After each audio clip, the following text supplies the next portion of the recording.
Hello, everybody. This is Haidar Al-Qasir talking to you. We are giving you now a free online IELTS lecture on the test of tomorrow. If you have any questions, please write them here now. We are giving you now a free online IELTS lecture on the test of tomorrow. If you have any questions, please write them here now. Okay, please, you may ask any questions you like, and I will answer your questions now.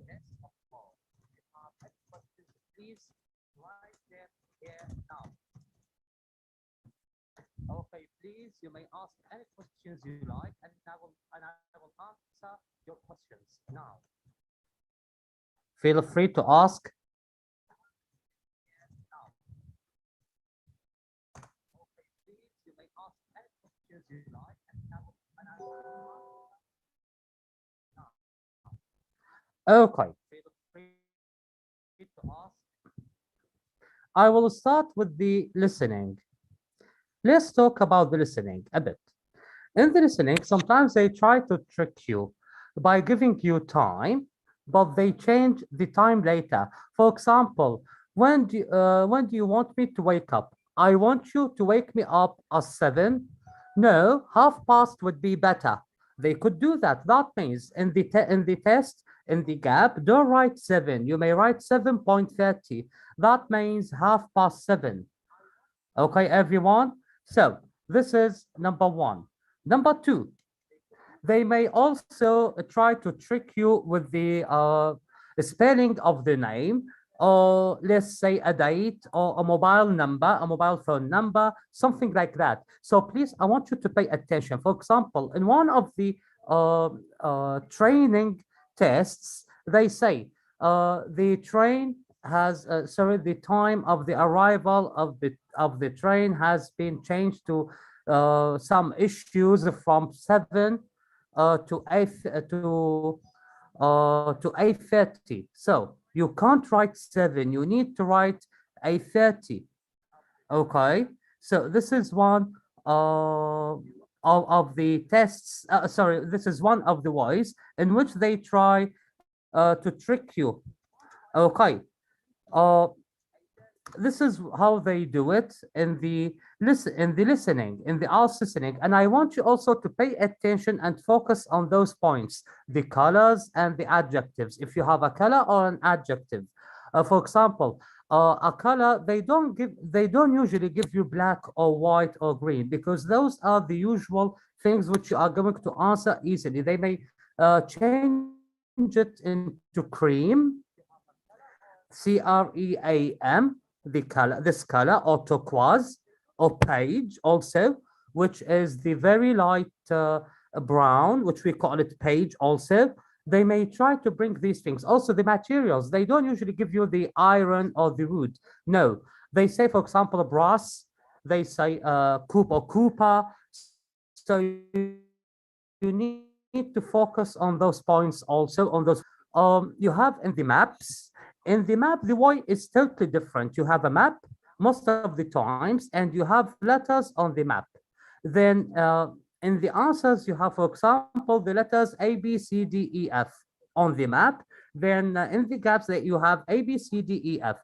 They don't usually start from A. No, they just describe the directions of the map. In this case, you need to answer, for example, they give you the directions of B or of C. They start with this one. So, and they mention a name of a place. So in this case, you need to go to B or C and you write the name of that place. For example, this school is on the right side from that building and you have blah, blah, blah. So you go to B and write a school in this case. Okay. So any questions, please? Don't hesitate asking me.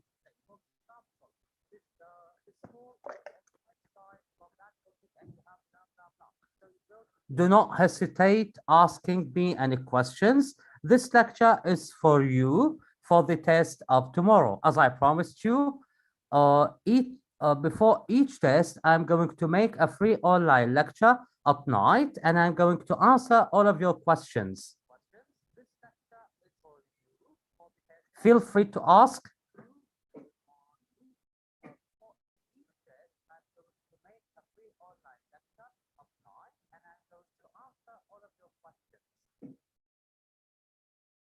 Feel free to ask. Do not hesitate asking me.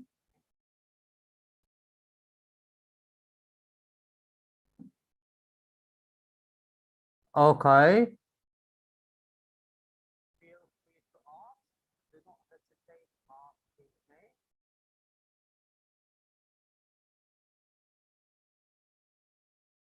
Well,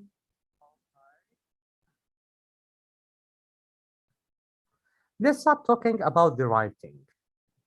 In writing an essay, the ideal way is to start with as we know in the essay, we have introduction, a plot, which we call body also, and conclusion, which is the epilogue. In the introduction, how to write it? We start with paraphrasing the statement you have in the question, which comes before the question. You need to paraphrase it. After paraphrasing the statement, you need to write your opinion. Your opinion answers the question which is after the statement in the test. When you answer it, you need to answer it with giving the opinion that you can talk about with a reason or reasons, and you need to write the reasons. After that, you start with the body. In the body, you need to have two paragraphs, one with your opinion, one which is the opposite of your opinion. When you write a paragraph of the body, for example, let's talk about the body of the advantages. You write the sentence of the advantages, which is the main sentence. Then you follow it by one or two sentences to support that sentence, that heading sentence of the body. That means the first sentence of the body. For example, they answer the question how and why. They answer those two questions.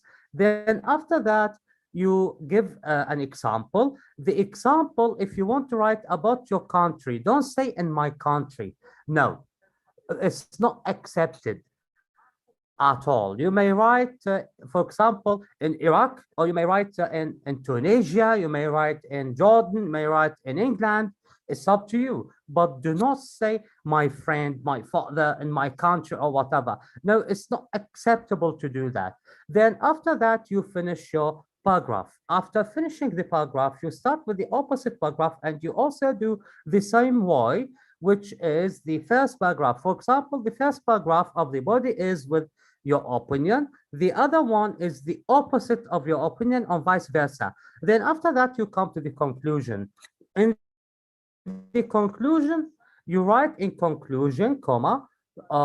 Then after that, you rewrite your opinion. Then we usually use this expression, having weighed up the pros and cons, I'm convinced that, and you write your opinion again with the reasons. In this case, your piece of writing will be really ideal and at least excellent.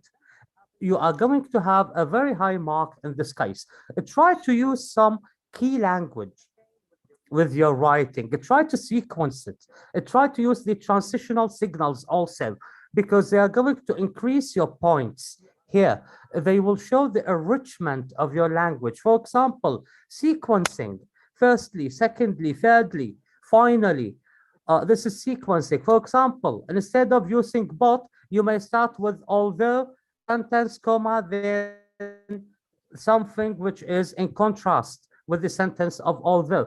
In this case, you are showing them the flourishment of your language. You are going to get a higher point here, a high rank. For example, if they want to give you 5, they might give you 6 or even 7. Why? Because you use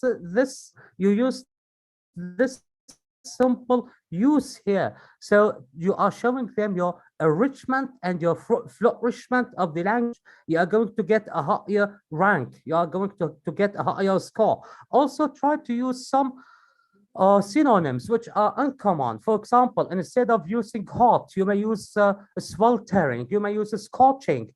And instead of using, as I said, but, You may use on the other hand. You may use however. You may use also although, and things which are alike. Okay. And the punctuation is really important here.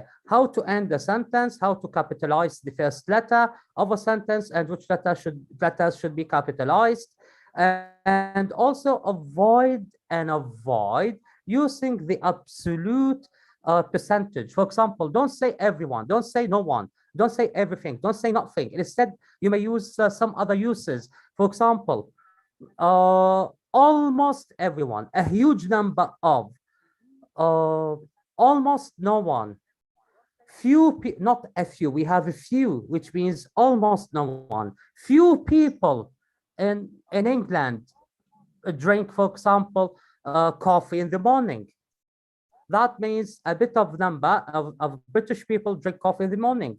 In this case, you are showing them your flourishment here of the language. Avoid using the short forms. The short forms are not acceptable in the formal writing. Remember, your essay is a formal writing. Avoid using the informal language, which it means also the slang. For example, don't say my mom, say my mother. This is, for example, indeed. Here, don't say to go with the wife, say to adjust. It's totally different for them. Totally different, because go with the wife here is a slang, it's informal, while if you use adjust is a formal one. You may also use alter instead of change. Alter here. You may use also affect and influence. Both give the same meaning, and that depends on the use of them also. Here. Also, there's a point I would like to mention. A lot. A lot is two separated words. A lot, because a means one and lot means many. Using many and much. We usually use many and much in English, and especially in the formal English, we use them for negatives. For example, don't say I love that thing too much. Too much here means negative. It does not mean something positive. I will give an example here about something else, not related to the arts. I'm giving an example about the language. For example, if you say, I like a lot of sugar, it's different from saying too much sugar. Too much sugar, for example, you add two full spoons of sugar to your cup of tea. But if I add 5 spoons of full of sugar to your cup of tea, it will be too much here. That means over what you can endure, over what you can drink. In this case, it will be too much. So there's also another thing. Don't say too cheap. Too cheap is a negative use. It does not mean very cheap. Very cheap is totally different from too cheap, even in the meaning, by the way, even in the meaning. Okay, now, if you have questions, do not hesitate asking, please. I'm here to answer all of your questions. Please feel free to ask. Ask me any questions about the IELTS, and especially those who are taking the test of tomorrow. Feel free to ask. I'm ready to answer all of your questions.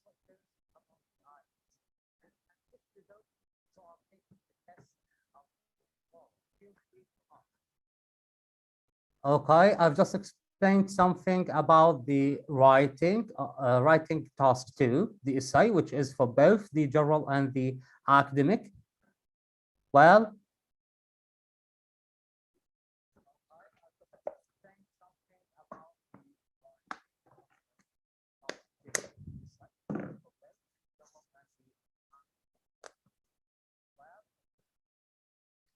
okay. Let me give you some pieces of advice about the reading. In the reading, I noticed that while training some of my trainees, or also while observing some of those who are taking some training workshops, I've noticed that they take too much time. Too much here is negative, by the way.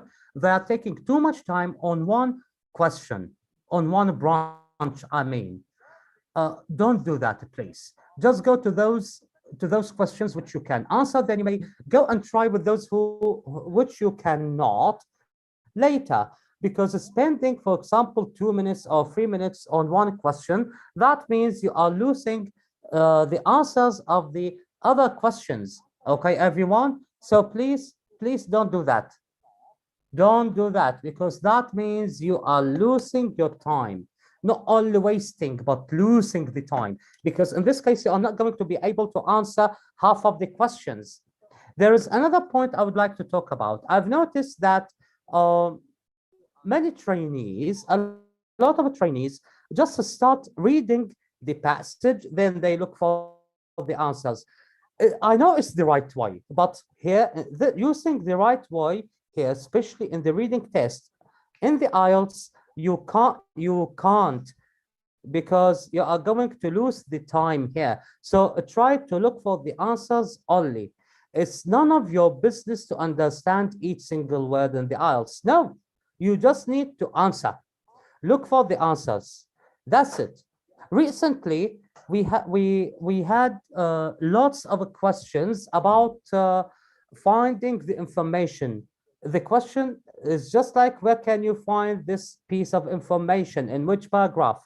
There is an MB, which I want you really to focus on. MB means notabili, which means a notice.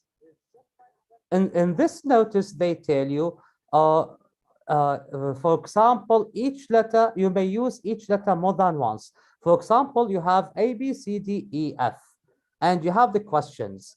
You have, for example, 5 questions. You don't have to answer with all of the letters here. In this case, if you have this MB, for example, A, you may use A more than once. It's okay, and you don't have to use all of them, all the paragraphs, because you might have 2 pieces or 3 pieces of information in one paragraph, and it happens. It's something usual if you have this MB. If you don't have this MB, do not repeat, please. If you don't have this MB, notabini, do not repeat, please. You need to pay attention to these things. Another point which I would like to talk about is sometimes you have